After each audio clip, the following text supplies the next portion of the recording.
సాయంకాలపు ఆరాధన కార్యక్రమానికి కూడి వచ్చిన మీ అందరికీ మన ప్రభువును రక్షకుడు నాయన యేసుక్రీస్తు నామమున ప్రతి ఒక్కరికి వందనాలు తెలియజేస్తూ ఉన్నాం. మరి గత కొద్ది కాలముగా మనము యోషియాను గురించిన అధ్యయనంలో మనము ఉన్నాం. అయితే ఈరోజు యోషియా గ్రంథము 4వ అధ్యాయాన్ని ధ్యానించడము అనేది మొదలు పెట్టాము. యోషియా గ్రంథము 4వ అధ్యాయము ఏం తెలియజేస్తుంది అంటే, జ్ఞానము లేకపోవడం వల్లనే జనాలందరూ కూడా నాశనం అయిపోతున్నారు లేదా పాడైపోతున్నారు. ఒకవేళ జ్ఞానాన్ని కలిగి ఉంటే ప్రజలు నాశనం అవ్వరు అనేదైతే తెలియజేస్తూ ఉంది. ఈరోజు చూడండి, మీ జీవితాల్లో మీరు ధ్యానించినప్పుడు, మీరు చూస్తూ ఉన్నప్పుడు ఎవరైనా కూడా బాగా డ్రైవింగ్ వచ్చిన వాళ్ళు కావాలని పడిపోతారా? పడిపోరు. ఎవరు కూడా కావాలని ఎప్పుడు కూడా నా జీవితము పాడైపోవాలని ఎవరు కూడా అనుకోరు. అయితే కానీ చాలా మంది జీవితాలు అయితే పాడైపోతున్నాయి. దానికి గల కారణం ఏమిటి? చాలా మంది జీవితాలు పాడైపోతున్నాయి. దానికి గల కారణం ఏమిటి అనేది పరిశీలించినప్పుడు, జ్ఞానముగా తన జీవితాన్ని నడిపించుకుపోవడం వలనే ప్రతి ఒక్క వ్యక్తి జీవితము కూడా పాడైపోతుందని మనము అర్థం చేసుకోవాలి. అయితే మీరు ఈరోజు స్థానిక సంఘాల్లో ఎలా ఉండాలి అంటే, జ్ఞానము కలిగిన జీవితాలను జీవించే వాళ్ళగా ఉండాలి. ఒకవేళ మీరు దైవ సంబంధమైన జ్ఞానము పెంచుకోకపోతే మీ జీవితాలు కూడా ఏమైపోతాయి అంటే డ్యామేజ్ అయ్యే అవకాశము అనేది బాగా ఉన్నది. కాబట్టి మీ జీవితంలో మీరు జ్ఞానము కలిగి ఉన్నారా లేదా అజ్ఞానము కలిగి ఉన్నారా అనేది ఒక్కసారి మీరు పరిశీలన చేసుకోవాల్సిన అవసరం అయితే ఉన్నది అని దేవుని వాక్యము తెలియజేస్తూ ఉంది. కాబట్టి ప్రియులారా, ఇక్కడ ఇశ్రాయేలు ప్రజలు దేవుణ్ణి విడిచిపెట్టారు. దేవుణ్ణి విడిచిపెట్టి విగ్రహాలను పూజిస్తూ ఉన్నారు. ఇశ్రాయేలు ప్రజలు ఎప్పుడైతే విగ్రహాలను పూజిస్తున్నారో అప్పుడు దేవుడు వాళ్ళని శిక్షించడము మొదలు పెట్టాడు. వాళ్ళని మాత్రమే కాదు, అక్కడ ఇశ్రాయేలు ప్రజలను సరైన జ్ఞానాన్ని నేర్పించినందుకు ఆ యాజకులను కూడా దేవుడు ఏం చేశాడంటే శిక్షించడం అనేది ప్రారంభించారు. మీకు ఒక చిన్న ఉదాహరణ నేను తెలియజేస్తాను, గమనించండి.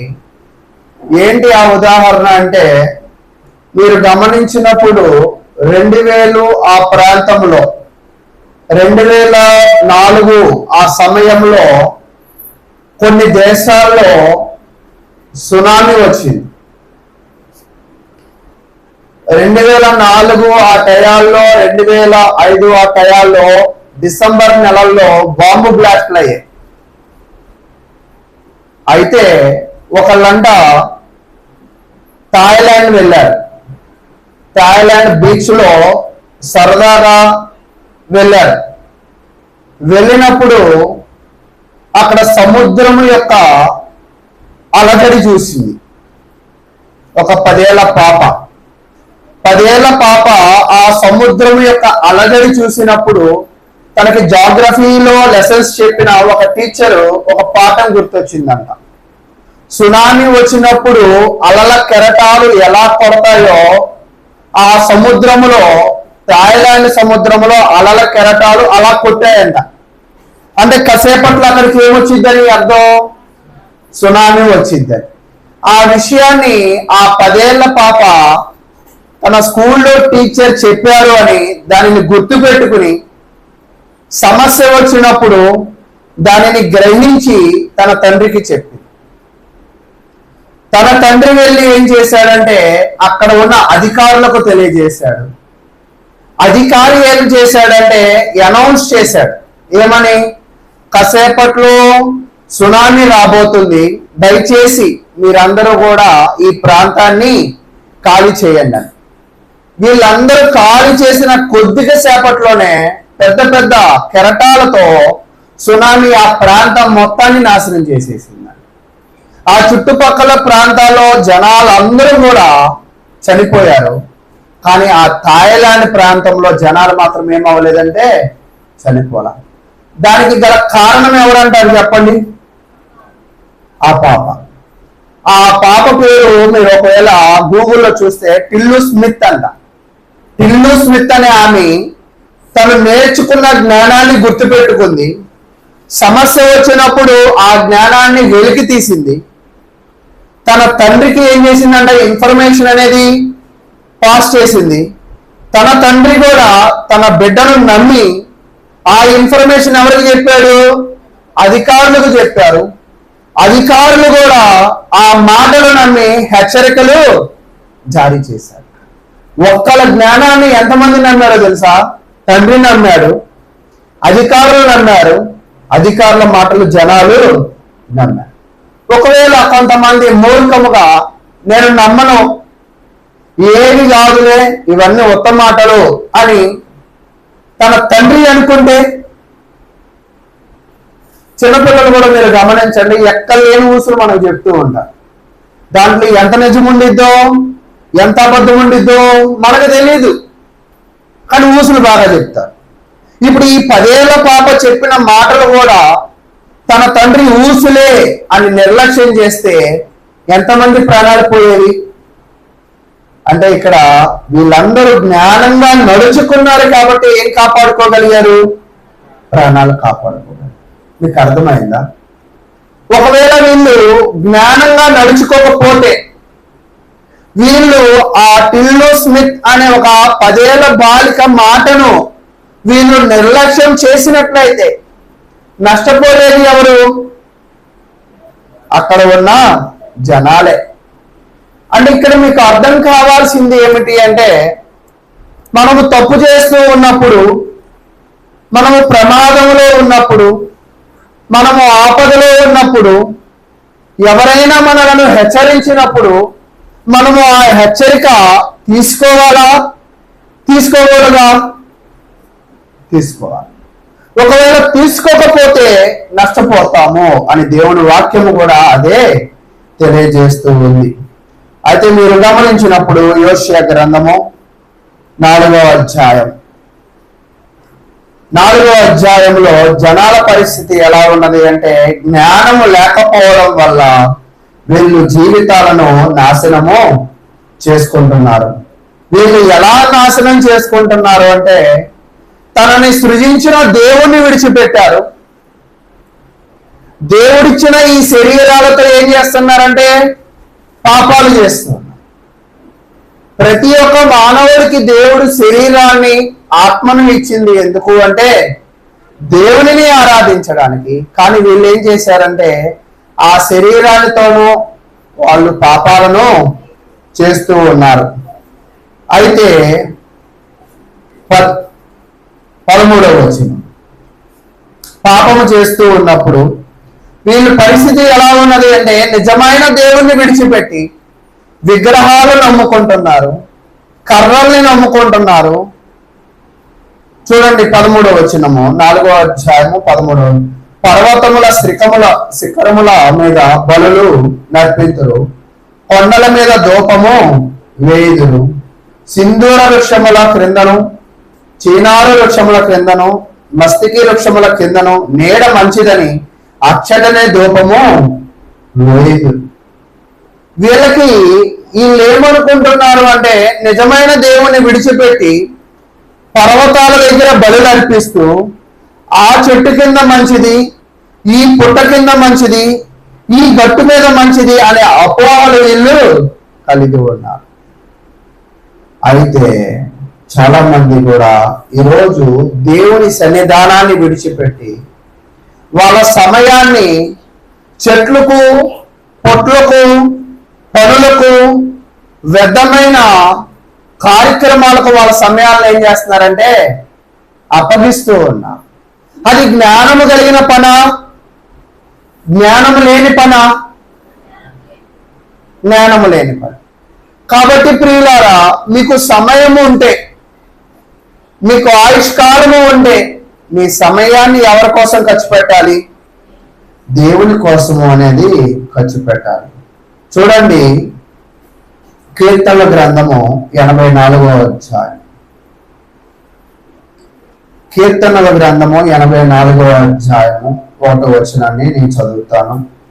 కీర్తనల గ్రంథము 84వ అధ్యాయం 1వ వచనం. సైన్యములకు అధిపతియగు యెహోవా, నీ నివాసములు ఎంతో రమ్యములు. భక్తులు ఏమంటున్నారంటే యెహోవా నివాసములు రమ్యములు. కానీ భక్తిహీనులు ఏమనుకుంటున్నారంటే చెట్ల కిందో పొట్ల కిందో ఆ నీడ మంచిది అనుకుంటున్నారు. కానీ యెహోవా భక్తులకి ఏదైనా రమ్యమైనది ఏమున్నదంట? యెహోవా నివాసమే. తర్వాత 2వ వచనం. యెహోవా మందిర ఆవరణములను చూడవలనని నా ప్రాణము ఎంతో ఆశపడుచున్నది. అది సొమ్మసిల్లుచున్నది. జీవము గల దేవుణ్ణి దర్శించుటకు నా హృదయమును నా శరీరమును ఆనందముతో కేకలు వేయు. భక్తుల హృదయాలు ఏమనుకుంటాయి అంటే ఎప్పుడూ కూడా దేవుని మందిరములో ఉండాలి, దేవుని మందిరములో ఆయనను ఆరాధించాలి అని వాళ్ళ మనసులు ఏమవుతాయంట? గంతులు వేస్తాయి, సంతోషపడతాయి, కేకలు వేస్తాయి. ఎవరి హృదయాలు? భక్తుల హృదయాలు. భక్తిహీనుల హృదయాలు ఎక్కడ ఉంటాయంట? వ్యర్థమైన వాటి మీద వాళ్ళ దృష్టిని ఉంచుకుంటారు. కాబట్టి ప్రియులారా, మీ యొక్క దృష్టి ఒకవేళ జ్ఞానము కలిగి ఉంటే మీ దృష్టి అంతా కూడా దేని మీద పెట్టాలి? దేవుని మందిరము మీద పెట్టాలి.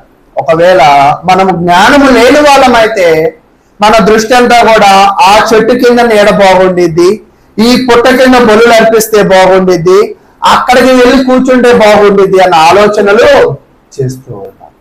ఈరోజు ప్రజలు కూడా అలాగే ఉన్నారు. మీకున్న సమయాన్ని దేవుని సన్నిధానంలో కేటాయించే వాళ్ళు ఎంతమంది ఉన్నారు? నిజానికి మీకున్న సమయాన్ని ఎంతమంది దేవుని సన్నిధానంలో కేటాయించే వాళ్ళు ఉన్నారు? కాబట్టి భక్తులు ఎవరైనా కూడా వాళ్ళకున్న ఆయుష్కాలమే గాని వాళ్ళకున్న సమయాన్నే గాని ఎవరితో గడపడానికి ఇష్టపడతారంట? దేవునితో. ఈరోజు మనం సంఘంలో కూడా కార్యక్రమాలు పెడుతున్నాము అంటే మీరందరూ కూడా దేవునితో మీ సమయాన్ని ఏం చేయాలని? గడపాలని. కానీ మనము కార్యక్రమాలు పెడుతున్నా కూడా అసలు ప్రయత్నము కూడా చేయని వాళ్ళు ఉన్నారు కూడుకోవాలి. కానీ భక్తులు, జ్ఞానం కలిగిన వాళ్ళు ఎప్పుడు దేవుని సన్నిధానంలో ఉండడానికి ఇష్టపడతారని దేవుని వాక్యం అయితే తెలియజేస్తూ ఉంది. తర్వాత 3వ వచనం.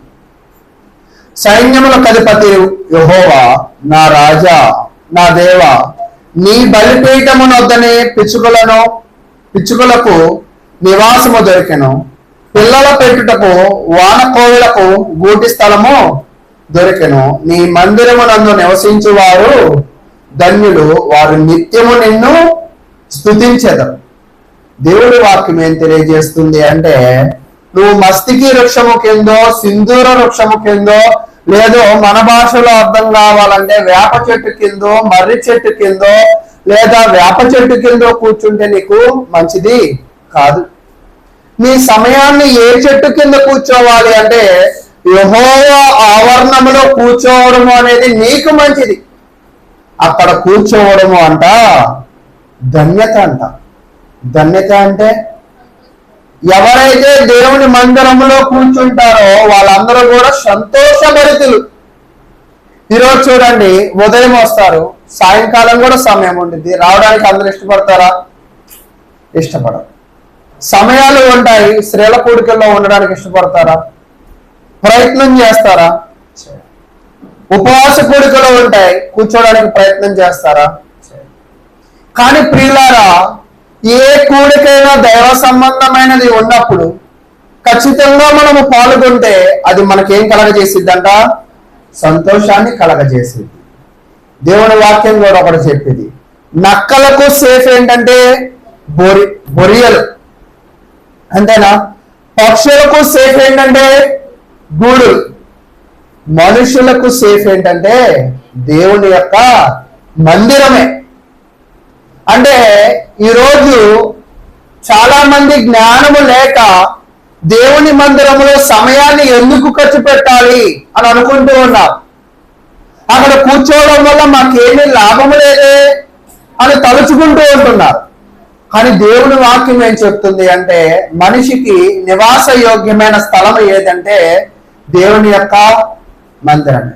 ఒక మనిషిని సంతోషభరితులుగా చేసే స్థలం ఏదంటే దేవుని యొక్క మందిరమే. కానీ ఈరోజు చాలా మంది స్థానిక సంఘాల్లో మరి సంతోషంగా ఉంటున్నారా? మీరు గమనించండి, జ్ఞానము కలిగి ఉన్నప్పుడు మన సమయాన్ని దేనికి ఖర్చు పెడతామో? దేవుని మందిరంలో ఖర్చు పెడతాం. అసలు దేవుని మందిరంలో ఖర్చు పెట్టినప్పుడు దేవుడు మనకి ఏమి ఇస్తా అంటున్నాడు? సంతోషాన్ని ఇస్తా అంటున్నాడు.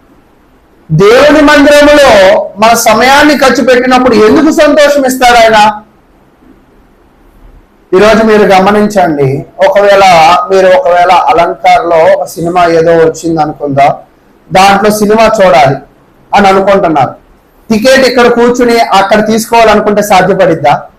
ఎక్కడికి వెళ్ళాలా? అక్కడికి వెళ్ళాలి, అంతేనా? అక్కడికి వెళ్లకుండా ఇక్కడి నుంచే అక్కడ టికెట్ నా చేతిలో పడాలి అంటే అది సాధ్యపడిద్దా? సాధ్యం. చాలా మంది ఏమనుకుంటున్నారంటే ఇళ్లలో కూర్చుంటున్నారు, పనుల్లో కూర్చుంటున్నారు, సంతోషంగా జీవించాలనుకుంటున్నారు. ఇది సాధ్యపడిద్దా? సంతోషము ఎక్కడ దొరికిద్దని చెప్తున్నాడు? దేవుని యొక్క సన్నిధానంలో దొరికిద్ది. అసలు దేవుని సన్నిధానంలో సంతోషం ఎందుకు దొరికిద్ది? చూడండి, అదే 84వ అధ్యాయంలో 10వ వచనం చెప్తూ ఉంది, మీ ఆవరణములో ఒక్క దినము గడుపుట 1000 దినముల కంటే శ్రేష్టం. ఒక్క దినము గడుపుట 1000 దినముల కంటే. ఒక్క దినం అంటే నీ సమయానికి దేవుడికి ఖర్చు పెడితే ఎన్ని రెట్లు సంతోషం ఇస్తాడంట? 1000 రెట్లు. నిజంగా ఈ 1000 రెట్లు సంతోషాన్ని మనం వదులుకుంటున్నాం, అది మనకు అర్థమవుతుందా? ఈరోజు ఆరాధనలో చాలా మంది కూడా పాల్గొనడం లేదు. ఆ పాల్గొనకపోవడం వల్ల వాళ్ళు ఏం కోల్పోతున్నారంటే శ్రేష్టమైన ఒక రోజును కోల్పోతున్నారు. కాబట్టి చెప్తున్నారు చూడండి, భక్తిహీనుల గుడారములలో నివసించుట కంటే నా దేవుని మందిర ద్వారమును అతనుట నాకు ఇష్టం. దేవుని మందిరము దగ్గర జీవించడము అంట దావీదు రాజుకి, ఆ కీర్తనాకారుడికి ఇష్టమైనది. అంటే అతను భక్తి పరుడు కాబట్టి అక్కడ జీవించాలనుకుంటున్నాడు, దేవుని మందిరము. ఈరోజు భక్తి పరులు అందరూ జీవించగలిగిన స్థలం ఏదో ఉన్నది? దేవుని సంఘమే. అసలు దేవుని సంఘములో ఎందుకు జీవించాలి? చూడండి, కీర్తన గ్రంథము 27వ అధ్యాయం. కీర్తన గ్రంథము 27వ అధ్యాయము 4వ వచనం. యెహోవా యొద్ద ఒక వరము అడిగింది. దేవుడి దగ్గర ఏమడిగానంట? ఒక్క వరం. దేవుడి దగ్గర వరం అడగాలి అంటే నువ్వు ఎక్కడ ఉండాలా? ఆయన సన్నిధానంలో ఉండాలి. అందుకే దేవుడు ఆయన సన్నిధానంలో ఉంటే నీకు సంతోషం అంటున్నాడు, ఆయన సన్నిధానములో ఉంటే నీకు శ్రేష్టం అంటున్నాడు. ఎందుకు అంటే ఆయన సన్నిధానములో ఉంటే ఆయన దగ్గర ఉన్నట్టే. ఆయన నీ బాధలను అడిగే అవకాశము, నీకు ఒక వరమును దేవుడు ఏమిస్తాడంట? ఇస్తాడు. నువ్వు అడగగలవు. చూడండి, అడిగి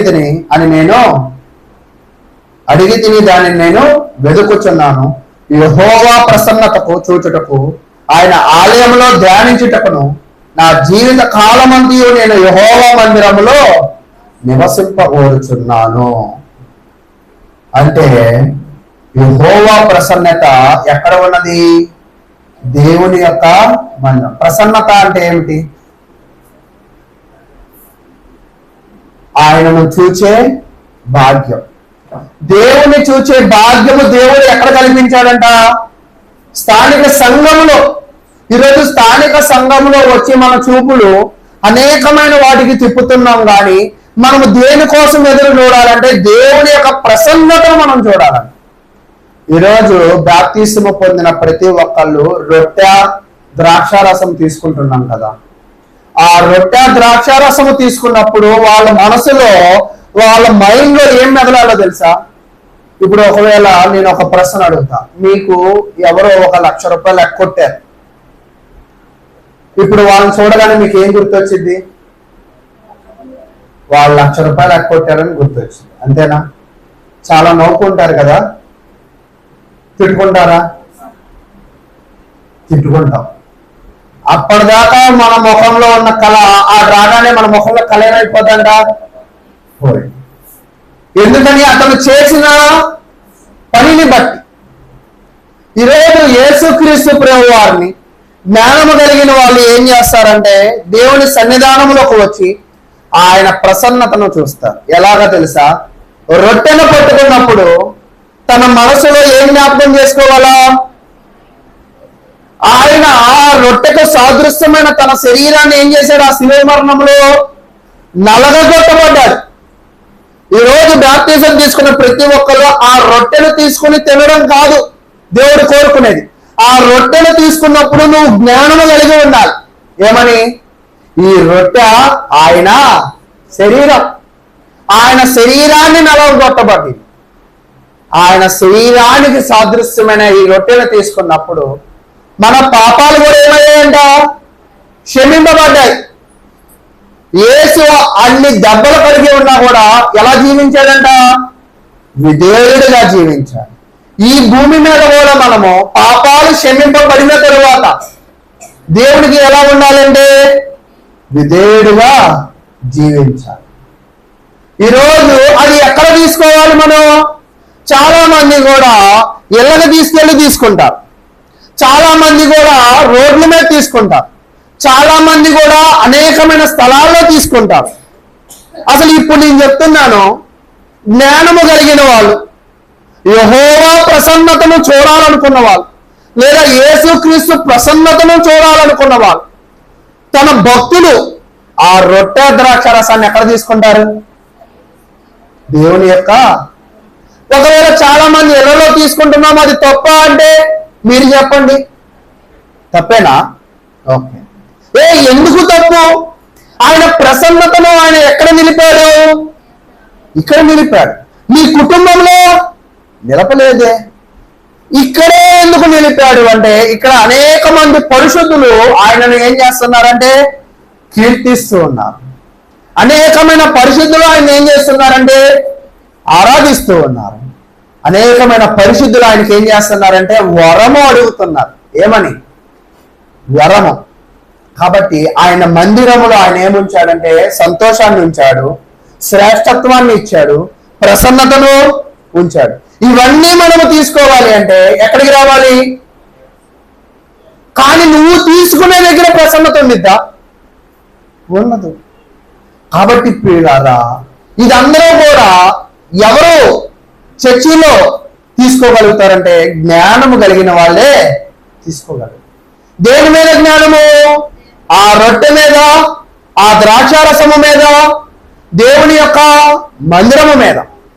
ఒకవేళ ఆ జ్ఞానము లేకపోతే, అంటే ఆ విషయం మనకు తెలియకపోతే, మనము దానిని సరైన విషయంలో తీసుకోలేమని దేవుని వాక్యం తెలియజేస్తుంది. అయితే ఇక్కడ యోషియా కాలంలో ప్రజలు కూడా దేవుడికి అర్పించాల్సిన బలులు దేవుడికి అర్పించకుండా, దేవుడి సన్నిధానంలో వాళ్ళ జీవితాలను కేటాయించకుండా, వాళ్ళ సమయం అంతా కూడా ఆ చెట్టు కింద నీడ మంచిది, ఆ బలిపీఠము దగ్గర ధూపము మంచిది అని సమయాన్ని దేనికి అప్పచెప్పారంటే వ్యర్థమైన దానికి అప్పచెప్పారు. కాబట్టి మీకున్న సమయాన్ని మీరు ఎవరికి అప్పచెప్పాలి? దేవునికి అప్పచెప్పాలి. గతంలో పైన చూస్తున్నప్పుడు మీరు ఉదయకాలం వచ్చిన వాళ్ళకి తెలుసు, వాళ్ళ శరీరాలతో వాళ్ళు ఏం చేశారు? వ్యభిచరించారు. వాళ్ళకున్న ధనముతో దేనికి ఖర్చు పెట్టారు? అన్ని దేవతలకు ఖర్చు. అంటే దేవుడు ప్రతీది ఇచ్చేది కూడా వీళ్ళు దేనికి ఖర్చు పెడుతున్నారంటే వాళ్ళకి నచ్చినట్టుగా ఖర్చు పెడుతున్నారు. అంటే దేవుడు ఇచ్చే ప్రతీది కూడా నువ్వు తిరిగి ఎవరికి అప్పచెప్పాలా? దేవుడికి అప్పచెప్పాలి. అయితే వీళ్ళు అప్పచెప్పడం లేదు కదా. అక్కడ చూడండి తెలియజేస్తున్నాడు 13వ వచనం చివరన, అందువలననే మీ కుమార్తెలు వేశ్యలైరి, మీ కోడళ్ళను వ్యభిచారణలే అయి. ఎప్పుడైతే తన పూర్వీకులు పాపం చేస్తారు, వాళ్ళ కుటుంబాలు కూడా ఎటువైపు వెళ్ళిపోతాయంట? పాపంలోకి వెళ్ళిపోతాయి. ఎప్పుడైతే వాళ్ళు అజ్ఞానంలో ఉంటారో వాళ్ళ కుటుంబీకులు కూడా ఏమైపోతారంట? అజ్ఞానంలోకి వెళ్ళిపోతారు. ఒకవేళ మీ తల్లిదండ్రులు బాగా ఆస్తిపరులు అనుకోండి, మీరు కూడా ఏమవుతారు? ఆస్తిపరులు. మీ తల్లిదండ్రులు భేదవాళ్ళు అయితే మీరు కూడా ఏమవుతారు?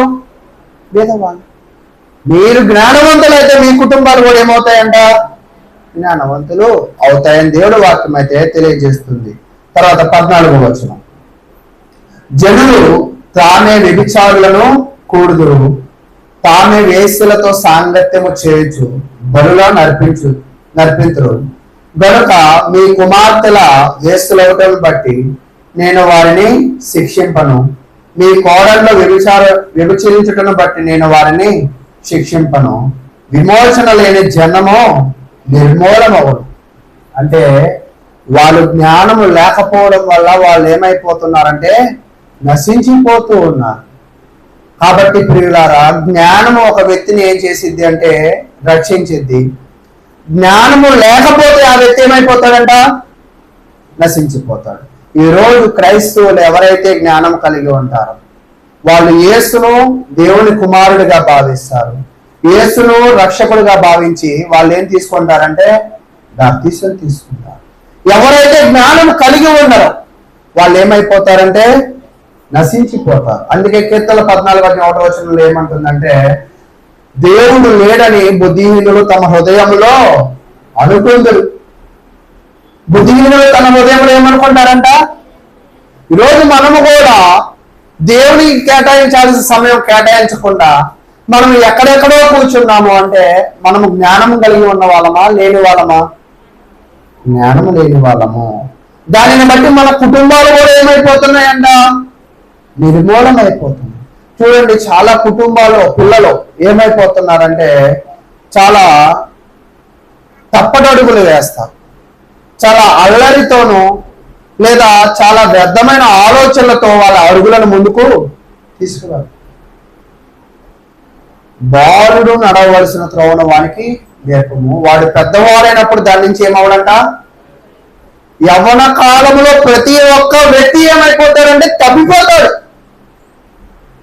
ఆ తప్పిపోయిన వ్యక్తిని సరిచేయాల్సిన బాధ్యత దేవుడు ఎవరికి ఇచ్చాడంటే జ్ఞానము కలిగి ఉన్న మనకే ఇచ్చాడు. ఒకవేళ మనమే జ్ఞానంగా లేకపోతే వాళ్ళని సరిచేయగలమా?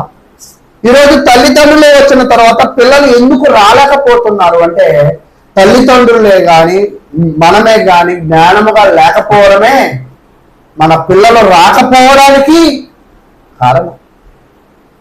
కాబట్టి ఈరోజు మనము జ్ఞానం కలిగి ఉండాలి అని చెప్తుంది. 15వ వచనం, ఇశ్రాయేలు నీవు వేశ్యవైతివి, అయినను యూదా ఆ పాపంలో పాలు పొందక పోవునుగాక అని తెలియజేస్తున్నాడు. మీకు నేను గతంలోనే తెలియజేశాను.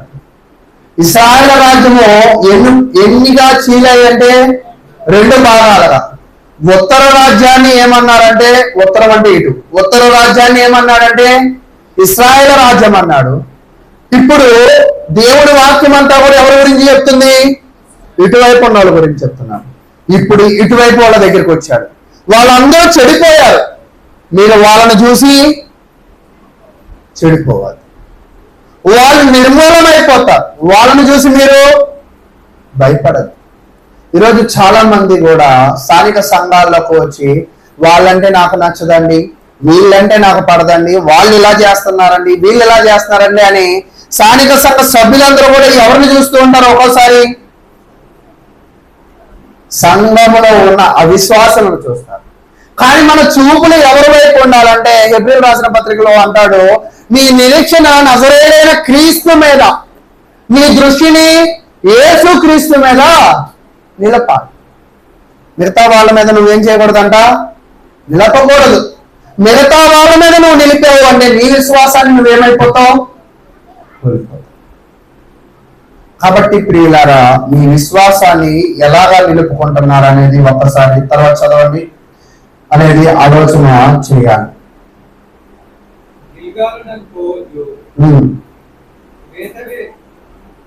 బెతవేలులకు పోవద్దని చాలు. ఇక్కడ ఏం చెప్తున్నారు అంటే, వీళ్ళు బలిపీఠము దగ్గరికి వచ్చినప్పుడు, బలి అర్పించేటప్పుడు వాళ్ళు చేసిన పాపాలన్నీ ఒప్పుకొని యెహోవా జీవము తోడు. ఒక్కోసారి మనం కూడా మన భర్తలతో ఒట్టేయించుకుంటాం. ఏమని? మందు తాగనని ఒట్టే అని అంటాం, అంతేనా? లేదా పిల్లలతో కూడా ఒట్టేయించుకుంటాం. ఏమని? రోజు పనికి వెళ్తానని ఉంటాయి. ఏదో రకరకాల ఒట్లు ఉంటాయి. దీనికి దానికని కాదు, ప్రతి దానికి మనం ఒక్కోసారి ఏం చేస్తాం? క్రైస్తవులమైనప్పటికీ కూడా ఒట్లు వేయించుకుంటాం, అంతేనా? కానీ ఇక్కడ భక్తులకు ఏం చెప్తున్నారంటే, గిల్గాలు వైపు పోవద్దు. అసలు గిల్గాలులో ఏముంది? బెతవేనులకు పోవద్దు. బెతవేనులో ఏముంది అంటే, అటువైపు యోధా వాళ్ళని ఏమంటున్నాడు? అటేమో చూడొద్దు అన్నాడు, ఇటువైపు ఏమన్నాడు? పోవద్దు అన్నాడు. అంటే ఈ మాట వింటున్నప్పుడు మీకు ఒక మాట గుర్తు రావాలి. ఏమని? గాంధీ గారు ఒక మాట చెప్పారు, చెడు చూడద్దు, చెడు వినద్దు, చెడు మాట్లాడద్దు. అదే కదా ఎవరికి చెప్తున్నాడు ఇప్పుడు? యోధా వారికి చెప్తున్నాడు. వాళ్ళు పాడైపోయారు, వాళ్ళు నాశనం అయిపోతారు. వాళ్ళని నువ్వు చూసావంటే నువ్వు కూడా ఏమైపోతావంట? ఖచ్చితంగా స్థానిక సంఘంలో అందరూ విశ్వాసులు ఉండరు, అవిశ్వాసులు కూడా ఉంటారు. విశ్వాసం అనే ముసుగులో వేసుకున్న భక్తిహీనులు కూడా రకరకాల మంది ఉంటారు. కానీ మనం ఎవరిని చూడకూడదంట? వాళ్ళని చూడకూడదు. మనం ఎవరిని చూడాలంటే దేవుని మాత్రమే, దేవుని మందిరాన్ని మాత్రమే, దేవుని ప్రసన్నతను మాత్రమే మనము. ఒకవేళ నువ్వు వాళ్ళని చూసినట్లయితే నీ విశ్వాసాన్ని కూడా నువ్వేమైపోతావంట? కోల్పోతావు అని చెప్తుంది. అయితే గిల్గాలుకు ఎందుకు వెళ్ళొద్దు అన్నాడంటే, గిల్గాలులో విగ్రహారాధన చేస్తారు, బెతవేలులో విగ్రహారాధన చేస్తారు. అసలు ఈ గిల్గాలు బెతవోను అంటే ఏమిటంటే, మీకు గతంలో కూడా చెప్పా. బేతేలు అంటే ఏమిటి అంటే దేవుని ఇల్లు, బెతవేను అంటే ఏంటంటే విగ్రహాలకు ఇల్లు. కాబట్టి మీరు బేతేలులో ఉండండి కానీ బెతవేలుకు వెళ్ళవద్దు. బేతేలు దేవుని మందిరం, బెతవేలు. ఈరోజు నేను కూడా ఒక విషయం చెప్తా. ఈ లోకంలో కూడా బేతేలు ఉంది. ఏంటంటే ఈ లోకం. మీరు ఈ లోకంలోకి వెళ్ళద్దు, దేవుని మందిరంలో మీ సమయాన్ని కేటాయించండి. ఒకవేళ ఈ లోకములో మీ సమయాన్ని కేటాయిస్తే, ఈ లోకస్తులతో మీ సహవాసాలు ఉంటాయి, ఈ లోకస్తుల వైపు మీ చూపులు ఉంటాయి, ఈ లోకస్తుల వైపు మీ నడవడికి ఉంటే మీరు కూడా ఏమైపోతారంటే, అందుకే చెప్తాడు, పులిసిన ముద్దతో.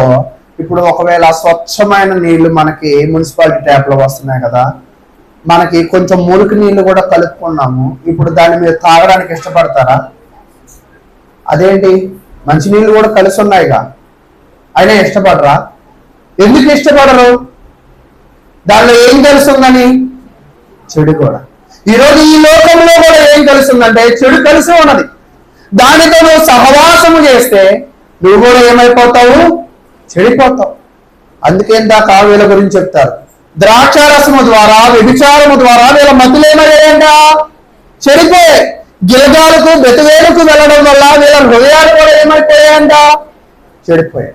కాబట్టి మీరు ద్రాక్షారసాన్ని ముట్టుకోవద్దు, వ్యభిచారాన్ని ముట్టుకోవద్దు, బెతవేలుకు విగ్రహాల జోలికి వెళ్ళొద్దని ఎవరికి హెచ్చరిస్తున్నాడు? ఏదో వారికి చెప్తూ ఉన్నాడు. ఈరోజు మనం కూడా పిల్లల్ని పిలుస్తాం, వాడితో తిరగద్దురా, వాడు అలరోడు, వాడు దొంగ, వాడు బూతులు మాట్లాడతాడు అని చెప్తూ ఉంటాం, అవునా?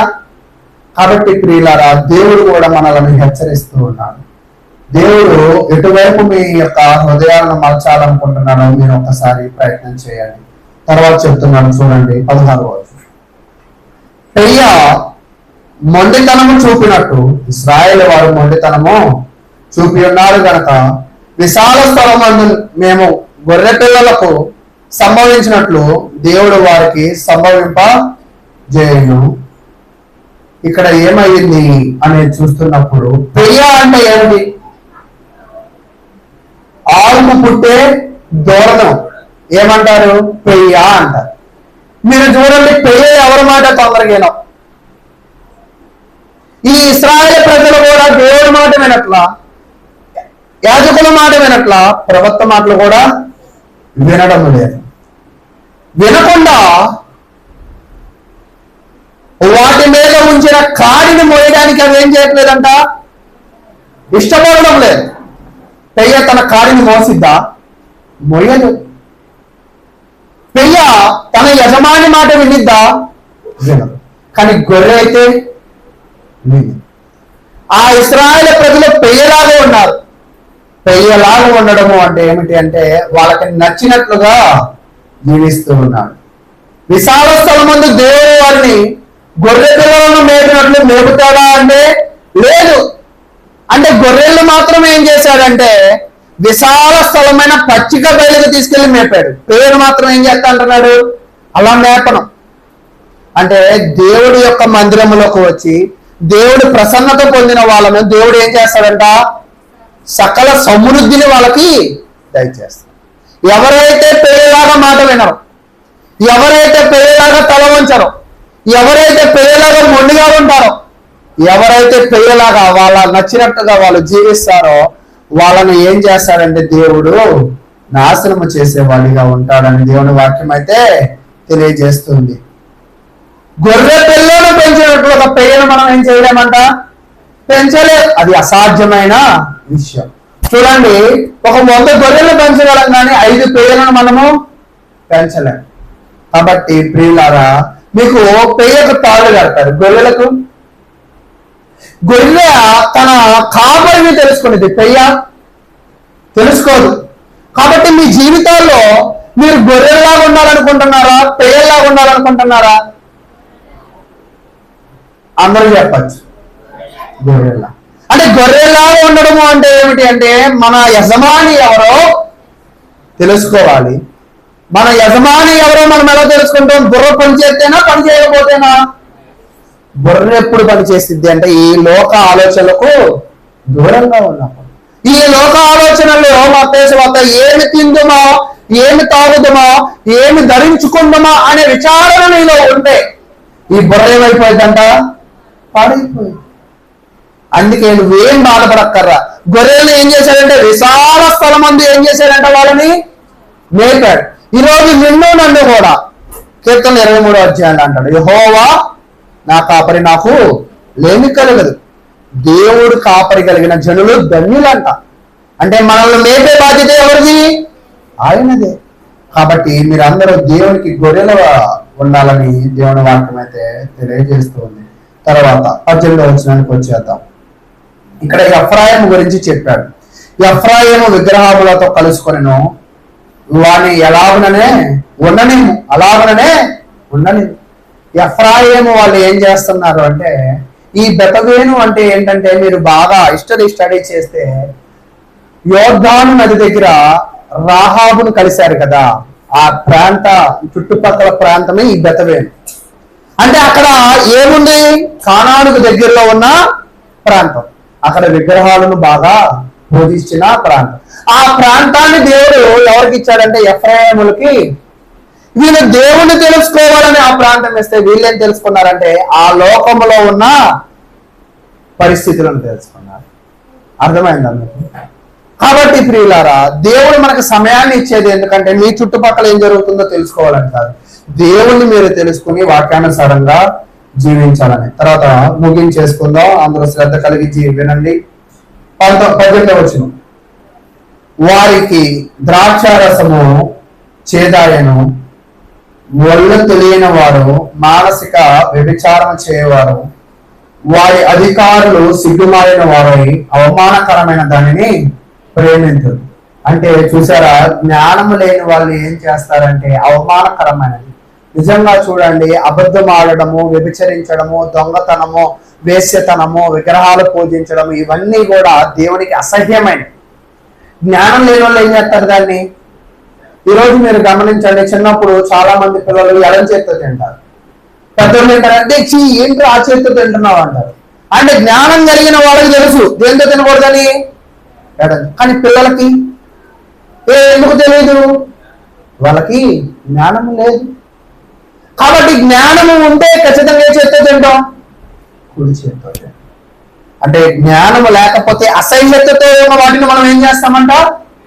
పట్టుకుంటాం. ఒక్కోసారి వాటినే ప్రేమిస్తాం. కాబట్టి దేవుడు దేని విషయంలో అసహ్యించుకుంటున్నాడు, వేటిని అసహ్యించుకుంటున్నాడో వాటిని మనం ఏం చేయాలంట? తెలుసుకోవాలి. ఈరోజు చాలా మంది కూడా లోకంలో ఒక మాట ఉంది, ముసలమ్మ ముచ్చట్లు అంటారు. తెలుసా ముచ్చట్లు అంటే ఏంటో? ఒక 2 ముచ్చట్లు మీరే చెప్పండి, నాకు చెప్పండి. ఒక్కోసారి 12 అయినా ముచ్చట్లో మునిగిపోతాం. అదే వాక్యంలో మునిగిపోవాలి.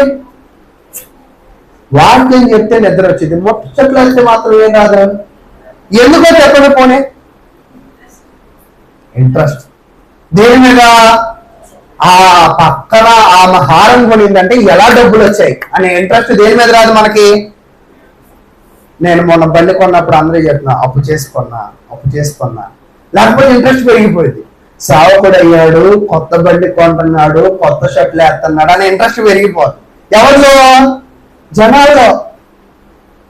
కాబట్టి జనాలు దేని మీద ఇంట్రెస్ట్ చూపించాలి అసలు? వాక్యం మీద, మీ చుట్టూ పరిస్థితుల మీద కాదు. కాబట్టి ప్రియులారా, మీ ఇంట్రెస్ట్ దేని మీద ఉంది? చూడండి, సిగ్గుమాలిన వాటి మీద, దేవుడి మీద ఉందా? తర్వాత 19, సుడిగాలి జనులను చుట్టి కొట్టుకొని పోవు. మీరు చూడండి, సముద్రాల్లో సుడిగాలిని కొట్టుకొని సముద్రాల్లో కలిసిపోతాయి. అక్కడ సుడిగాలి అంటే ఒకవేళ గ్రీక్ లో ఆత్మ, సుడిగాలి అంటే ఆత్మ. ఆత్మ నువ్వు చేసే చెడు పనులకు నిన్ను చుట్టి ఏం చేసిద్దంట? కొట్టుకుని పోయి. ఇక్కడ 2 రకాల పరిస్థితులు ఉన్నాయి. చెడు స్వభావంతో ఉన్న ఆత్మ నిన్ను ఏం చేసిద్ది? నాశనానికి నడిపించిద్ది. నీతి కలిగిన ఆత్మ నిన్ను ఏం చేసిద్ది? దైవేకంగా నడిపించిద్ది. నువ్వు నీతి కలిగిన ఆత్మను పొందాలనుకుంటున్నావా? సుడిగాలి లాంటి చెడు ఆత్మను పొందాలనుకుంటున్నావా? నువ్వు నీతి కలిగిన ఆత్మను ఎప్పుడు పొందుతావో తెలుసా? దేవుని మందిరమునికి వచ్చినప్పుడు, దేవుడు జ్ఞానాన్ని పొందినప్పుడు, దేవుడు ప్రసన్నతను పొందినప్పుడు, బాప్తిసము పొందినప్పుడు. బాప్తిసం పొందడం ద్వారా మనం ఏం పొందుతామంటే ఒక పరిశుద్ధాత్మను, నీతి కలిగిన ఆత్మను మనము పొందుతాం. ఈ ఆత్మ మనలను ఎటు నడిపించింది? దైవేకంగా నడిపించింది. ఇందాక ద్రాక్షారసము, వ్యభిచారము, విగ్రహారాధన, అబద్ధం ఆడడము, మరి రకరకాలు ఎటు నడిపించాయంట? చెడు వైపు నడిపించి. అంటే దుష్టత్వము కూడా ఈ లోకంలో ఉంది, దుష్ట ఆత్మలు కూడా ఉన్నాయి. అందుకే దేవుడు వాక్యం చెప్పింది, ఆయా ఆత్మలో మంచివో చెడ్డవో మీరే. ఈరోజు అందరూ వాక్యం చెప్తారు. మొన్న ఒకళ్ళు అంటున్నారు, మా సేవకుడు కూడా వాక్యం చెప్తాడండి అని మన సహోదరులతో అంటున్నారంట. మీ సేవకుడు వాక్యం చెప్పడం కాదు, నేను వాక్యం చెప్పడం కాదు. అందరూ ధారాళంగా మాట్లాడాలి, కానీ మాకన్నా మాట్లాడగలిగే వాళ్ళు బొచ్చుడు మంది ఉంటారు. కానీ నువ్వు దేవుని ఆత్మతో ప్రజలకు వాక్యాన్ని బోధించగలిగిన పరిస్థితి ఉందా లేదా చూడాలి. అపోస్తలుడైన పేతురు బోధించాడు. బోధించినప్పుడు తను ఏం కలిగి ఉన్నాడు? పరిశుద్ధాత్మ.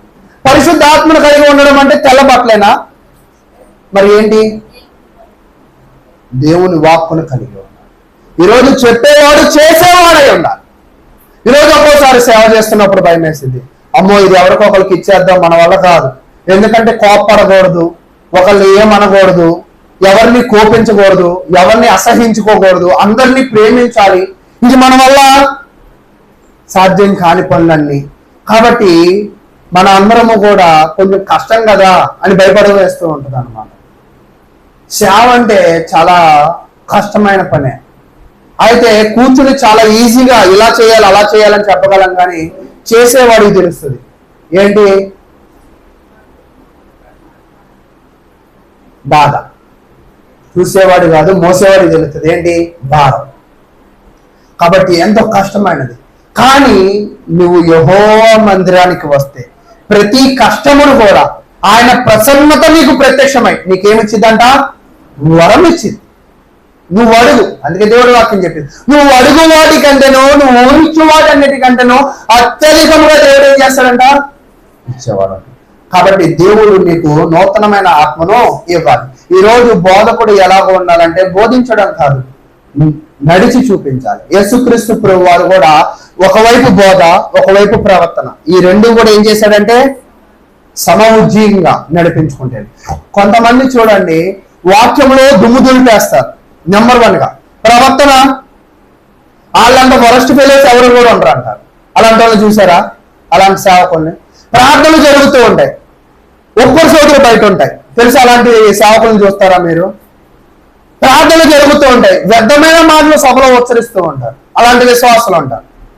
సేవకుడు అంటే, విశ్వాసి అంటే ఎలా ఉండాలో తెలుసా? ఒక కార్యక్రమంలో మనము పాల్గొంటూ అనేకులను దేవుని వైపు మలిచేవాడిగా ఉండాలి. గొర్రెల కాపరి గొర్రెలను ఎటువైపు తోలుకెళ్ళాలంట? సరైన మార్గంలో. పచ్చికల అంటే బాగా గడ్డి అక్కడ పొదుగుండేది. నాకు తోలవచ్చు, నాకు తోలడం వచ్చండి, అందరికీ వచ్చు. కొత్త బండి తీసుకున్నా కదా, నేను ఒక ప్రాంతం వెళ్తే శ్యాము బండి తాళం అడిగాడు. వచ్చా నీకు బండి అన్నా? వచ్చా అన్నాడు. మొహమాటం కదా, తోలుతాడా అన్నాడు. తోలుతానన్నాడు. సరేలే నేను వెనక్కి కూర్చుంటా అన్నా.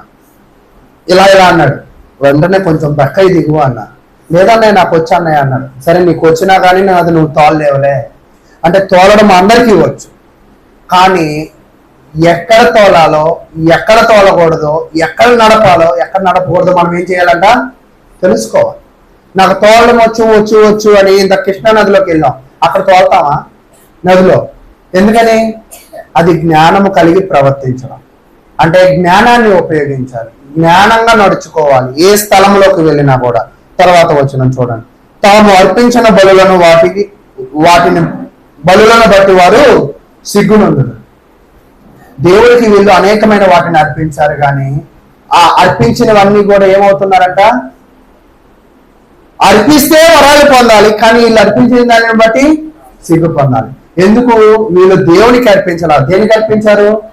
ఈరోజు చాలా మంది కూడా దేవుని పని చేయడమే కానీ, దేవుడికి ఇవ్వడమే కానీ చేస్తూ ఉంటారు. మనం ఎంత ఇచ్చాము, మనం ఎంత చేసాము అని చెప్పుకుంటూ ఉంటారు. అలాగ చేస్తే మనం సిగ్గుపడాలి. మనము ఒక్కసారి ఇచ్చాము, మనం ఒక్కసారి చేసాము అంటే ఇంకా అది మనం ఏమైపోవాలంట? మర్చిపోవాలి. అది ఎవరి కోసం చేశామని?